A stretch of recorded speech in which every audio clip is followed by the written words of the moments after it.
Na mesua freje nani Nana Kokofu hine na me friend we Obentwere bo a ne ho bo na tudure mesuma freje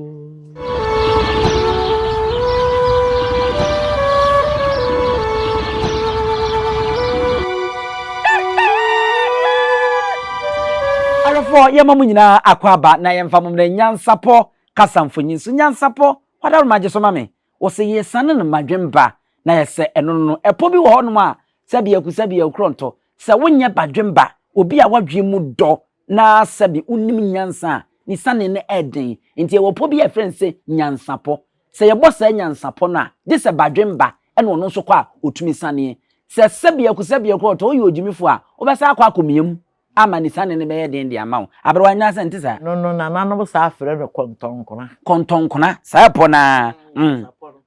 kontonkona no se bi obesi atwa ano a wode be kontono no wode abewura mu no eno no ne fuya nyina na se nyansapo wuni adwene a wode betena ho pa hwe ne yi a obesane emiem aberwa na umpom te sei nyankopo adawro ne mompaibo ene nananom enhira yedi hira me ene ne yefa so amo akwa babim asa benyansapo so yede ya me ase ene nso ho aye fe pa arafo yeguso a ene ubeka se part 2 ofen to so mienu yeko yasa ba bewuram na yedi nkomo ya man hin ni bi wonom nyom ena se bia aban bi ka ho a eno na yeguso a yepese yesua ne nkakra na yekoye nim se ne be ya daachi bia no yenkoye oyiraba ewa dwabo bi ase ewo hono abrewa enen so yepese yesa tisimu na afi yehwe ya man hene ni bia obetimi aboa yen na yenya wonom nyum bi aban bia wonom ba dwabo ase eni birebi etimi to di wo mochi no oboa na oyi ni nkakra ede man na ansa na no wada ma anum we mepese oboa me kakra na woto na afi nchemu bi wo ma ode ma me ansa na yakọ yate nyum bi onampa aboa so no baye agro yo eto aso de maka ti se wadaroma betimi aboa ne enampa aboa so a yedi agre edimu wayino se yewira ne bibu ndi na na se yinti ne ebayo edimu wayino yebedi agro enampa aboa so ne ebaye edimu wayino na na se 20 ne ebayo edimu wayino yebedi agro se yeba ne enampa aboa so ne ba de ebeye ni nyina yehia nkunim enim wayen kam bebi sa se ne ho no ede asem ne se ho no ye nampa aboa so ne ebayo enim wayen ni o na no se 20 ne ebayo enim wayen ni o yo na ho de ye pirinkugu brie nim de be me anim apagya na se nyansapo ye so betimi aton se ye nampa aboa so ne ebaye enim wayen ni o okofo pomenti ne ebayo enim wayen ni o yo se ai se ye de wo ha ne ya ba ai ya ben so no ye ya mamre ne ye bedom suko ene ye penkunimde a ye wie ne ekọ na fe ye de to ne ye sane mu a na ye tie fo hu se ampa ye sane ne badwemba enti ayo okofo poma ho asante momenti ne ebayo enim waye ni o ye bedi agro ye nampa aboa so ni nyina akọ ye bedi agro ye nampa aboa so ne ebaye enim waye ni o okofo momenti ne ebayo enim waye ni o yo na we nu no na ye didi agro bia keka na se sei yedi ye bibi se me fan se wetimfo hu wona asante me yi wono ena bibi asie no hia dom enti ye ne aye be no ye wiranti ne ye ba enya se be ne nam ho bi kwase bibi ni ate ne ye be bibi hunu bi ye wiranti ene ye ba ne ya ba no so de enim ne ye hia ade adi nkunim ne anim pagya beba ena hia ye ene na nwumi metiase a okofo yetimi didi ebra ye kokon ye betimi ato sa se otumfo bodwabo bie a ye de toto ya no anigye bi ye betimi Akwasi de kura ye betimi ato enti akwaya no se entoma bia betimi de afrade akodwumadie bia ase sa na nwum we nso te ente sa ene se ayie bi kura na aba ye kona na ho a edo so betimi ato ade bi a wodi tu nan ekona na anim utibeto arefo na chese mu asa anwum no yatea na ne toro kura edi sa enim woye no ehwo ne se enu no ese bi se mi do am tun se edin woye ni o ye eso ne yehu se eye enim kunimdie ayeye dia ti oka se wadi nim na se watwani tia amohu ti sa pepepe na ehwo no etie ene na abrewa yenkwai abrewa ene ne wadaroma fa yekọ Kokofu na yenkohwe Kokofu manhene ono so oba anweto ne edidi nachi na so wa aben bia mprempren de yenimse ye na Barima Offe Kwasi ono na oye Okogyeasuo ka ho Barima Offe Kwasi Okogyeasuo wona oye Kokofu manhene anwum bi wo ho na so wo aben bi nso a Barima ba etimi etudi nachi Barima Offe Akwasi de na wo kan na wo mu ye amenyimfo a wo mu nyina ka bo mu ne bekwai Kokofu mampon ena ensuta na kwaman wo mu nyina na ne ka bo mu eyi bibia na ntitimu ni wo enti wo mu no de no eni ahobi a medi kan eboye no na wo mu ni ntitimu wo na nemi nim ni a wo mu aye na Akwasi ni a me kire nyina me kire tete ye no kra no ne hia ye tete abere so no ena na me kire no se wo mu to na ko hene na wo be wo to eja ko hene na wo be se Kokofu hene pia ye tibe to ma no mampo hene pia ye to ma no se ensuta ye to ma no Ghanaian ye to ma no otu esrebo acha se saa anwum no memo asato na emum de mpese me ne mahwefo no metiefo hu se na ye saa anwum no sabi o enye wo hene ba ko bi se bi e beka se bi a mampon hene nko a wo mu ye nka bomu wo mu nka bomu a ye a wo mu de kon e ma ye hunu se ba bi e ma no ko ye no wo mu de kwakire adom e ma ebedi Asante bemu ma Asante dore tine e schedule no mu se e chenechine de wo nchine kwa e jade wo nchine kwa wo kwa wodi bi beba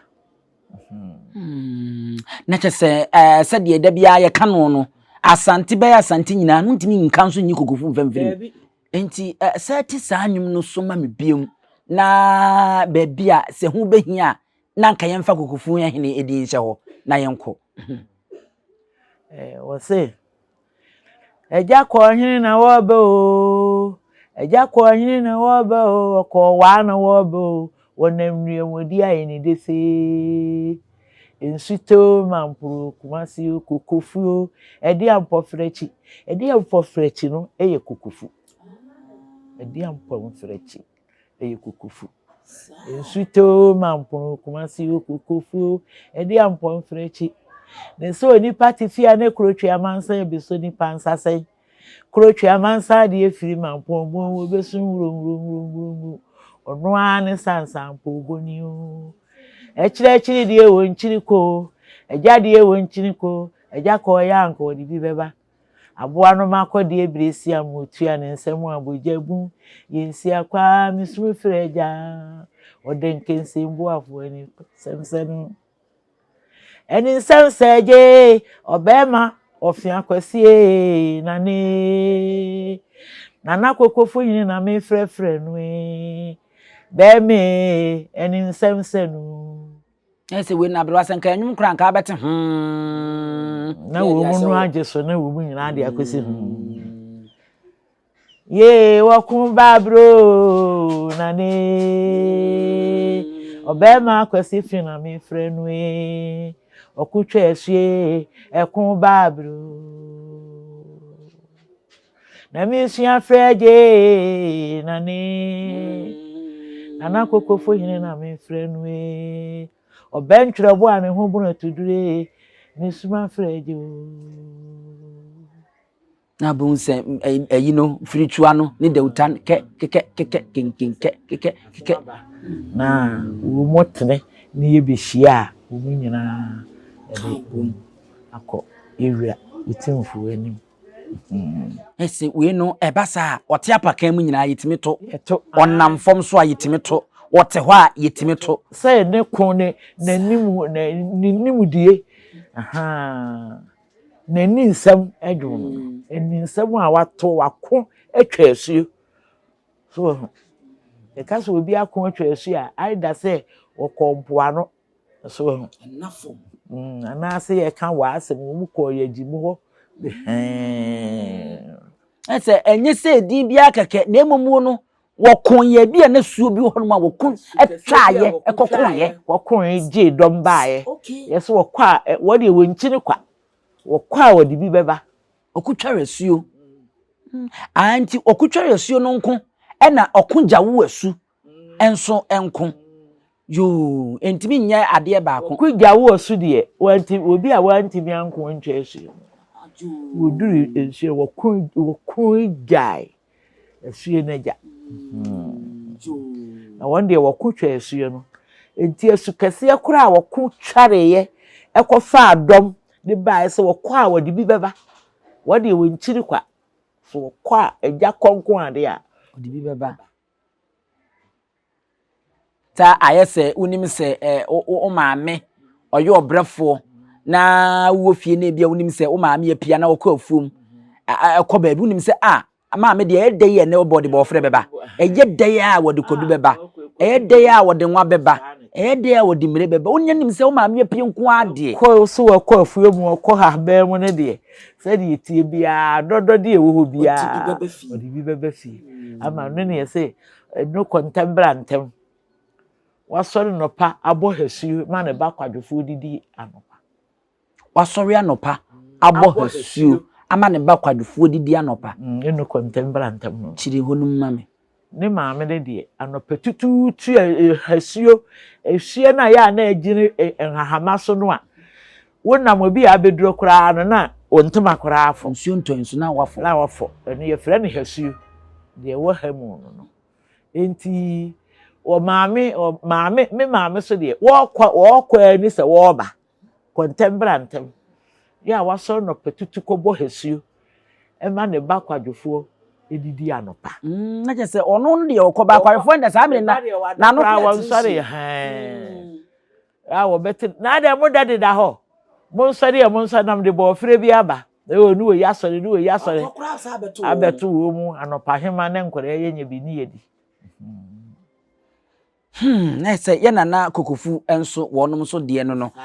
abrewa na wo ka we na nka wo se mebisa wo mampon de nimu na so aka fuam se wonom nyina be ya de ba ko memisa we ka ye humbom ne yakọ se ehu be nya na betimi a kire mase ya ne ye ka asem bi se ensutafo nya bibi dia na mamponfo nso asom adwo mo ente sa eyesa na en kire mu ne sei onu se mampo ni nsuta won so onye kuroketu sa nsuta no onu so sante hene wo fa no se a wutiwe BBC na wutimi bo modere kodwa ato nsuta hene a ye wira sante hene ni ma wo ba wa ni akyenye ne wo fa no na wo bo wura Kokofu hene ho so a ame nkọ ha mentuma ni ye ene se Kokofu hene so ho na wo bekọ a wo ba ye wira woni akyenye ne wo fa no entina wotimfo adwum bi wo mu bo aho bi di na kiri a tenti amo ya brew ni nsensem ye o wo se tue kokuro mu Kokofu ye beba wo hina nkasa so na saa nwumwe ne ba ma wura mu ye na wa kire me mu ye pa nse ze me ma hwefo nyina ya so no ye biabiem a ye pensem atie pa enti na nse nunti ne ya kasa nsutafo nya bibidi a nsutafo no nye ni paketo